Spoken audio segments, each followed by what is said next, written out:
Part 5. Junipero Serra finally makes it to Baja California. He has to, there is a problem with transportation. He has had some problems with his legs again. Remember, those varicose veins are bothering him. And he's delayed. And because of that delay, he has to take a little different route. So instead of taking a ship directly from Mexico to San Diego, he has to take a ship across the Bay of California and over to Baja California. And he takes a mule train, works its way up Baja California all the way to, we call today, Tijuana and San Diego. So he does that, and it's an experience that's really unbelievable. There's a little incident here that I think is cute. He's getting on the mule, and the muleteer in charge of the mule train he's talking with him, and he asks him questions about how he takes care of the mules. He said, "Well, I do this if they have some kind of problem. If they have a scab or something, he has things he prepares for them." And so, out of the blue, Junipero Serra says, "Hey, look at this leg of mine." He said, I don't take care of people, I take care of mules. He said, "It's very similar. It's a leg, take care of it, do something." So the muleteer gets sort of a little shocked, but he fashions from tallow and herbs and boils something and mixes it together and actually fries it somehow like into a patty or something, and then he places it on the varicose ulcer that bothers poor Junipero Serra so badly, and it actually helped him. It relieved the pain for a while. He should have taken the muleteer with him as his doctor. But he makes his way up Baja California, meeting some of the natives. He's a little shocked because they have no clothes on, the native men. He does make a remark to Francisco Paulo. Remember, that's that younger friar that's always accompanying him. Francisco Paulo is also like a diarist, and he writes down a little bit of history and descriptions of what's going on.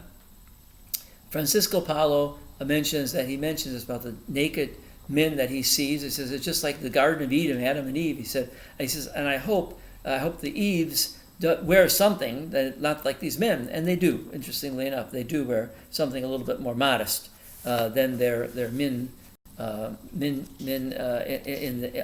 this area. So he finally gets to San Diego. And there's some, you might say, violence there, musket fire, because the natives are not very friendly to the Spaniards. They're not really sure what happened before, but I have a feeling that there's been a little base there of operation for the Spanish Navy and Army, and I think they were not as thoughtful or reflective in handling the natives as the friars would impose on them how to handle them in a better way. And also the ship that was coming with grain and other foodstuffs had been delayed unbelievably, and they didn't know what's going on. So they were growing hungry, and they wondered if there was going to be a famine, and they would just die of hunger and starvation. And so Junipero says to the commandant, he says, "I have hope. God will take care of it." The commandant says, "Well, yeah, your hope, you can't eat your hope." So you can imagine the typical kind of response the Army gives to somebody who wants to rely on God rather than on their weapons and their supply lines. And so he says to the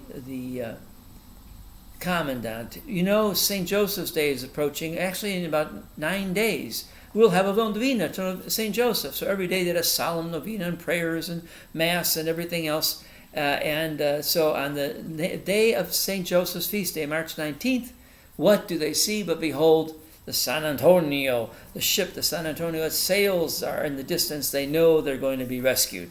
So by then, Junipero Serra set up a little mission there in San Diego called San Diego de Alcala, and that is still to this day. It's the first one with masses, and I think it's the oldest established building from the days of Junipero Serra. So he makes his way then all the way up to Monterey, surveying everything and seeing how things were working.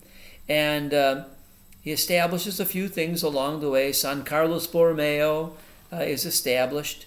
And then in Monterey in 1770, there's a formal ceremony of the establishment of the new Spanish colony called California.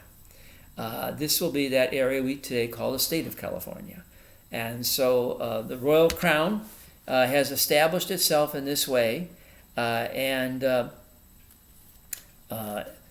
year after coming to Monterey, he only has 20 baptisms, and he's a little disappointed, but he continues to do his best to try to promote things, civilization, and different things with regard to them.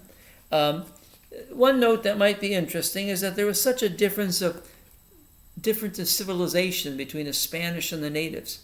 The natives, remember, these are we call hunter-forager. They're the Stone Age. The only thing they had were stone-tipped arrows that they would use. Their women weaved grass into baskets. They ate a porridge of ground acorns. They fed on antelope and rabbits. They had canoes. They could have 12 canoes that could seat 12 men, and they used them for fishing very effectively. They made for themselves like conical structures from branches, and they lived in these. They even had a sauna, a version of a sauna called the temescal, that they used in their culture and their civilization. Whereas the Spanish, they were into agriculture, stock raising. They were into the Iron Age. Of course, they had weapons, firearms. They could shoot. That was a very frightening thing for the natives. It didn't stop them. The natives still came at them, but they were more easily frightened and subdued. So there was a little difference in terms of the two civilizations and the two cultures that they had to face and they had to deal with, these friars in bringing the gospel message to now the new people of California.